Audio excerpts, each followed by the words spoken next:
New at 10, a grandmother is shot and killed by San Antonio police. 6 months later, two officers who weren't even there are facing consequences. Tonight, we're learning a lieutenant and sergeant went home early the night Melissa Perez was shot in her own home. Perez was reportedly suffering from a mental health crisis. The two officers who left their assigned shift have now been suspended. The three who fired their weapons are facing felony charges. KENS 5 reporter Hannah Tita spoke with the attorney representing the victim's family. And Hannah, how are loved ones responding tonight? Well, through their attorney, the victim's family says they are just grateful more officers are being held accountable. This brings the total number of officers reprimanded by SAPD for this incident up to 5. But the family says they are still pushing for change.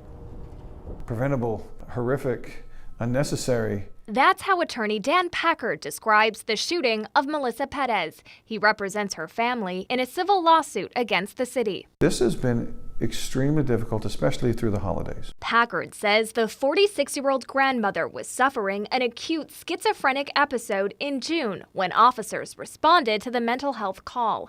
Body camera footage shows officers climbing onto her patio. You ain't got no work. She throws a hammer at the window twice. The second time, 3 officers opened fire, killing her. Those officers were reprimanded by SAPD and later indicted by a grand jury on felony charges. Now, 2 more officers are facing consequences. Documents show Lieutenant Velasquez left his assigned shift more than 4 hours early. He was suspended indefinitely. Sergeant Paul Rodriguez left his post about 45 minutes early. He was suspended for 7 days. If the highest ranking officer in that area would have been on the clock the way he was supposed to be, perhaps he would have done what the other 15 officers did not do. Packard tells us the victim's family is thankful more officers are being held accountable. But as long as the city is saying our policies and procedures are perfect and just all these people suddenly forgot everything that they were taught, nothing is really going to change.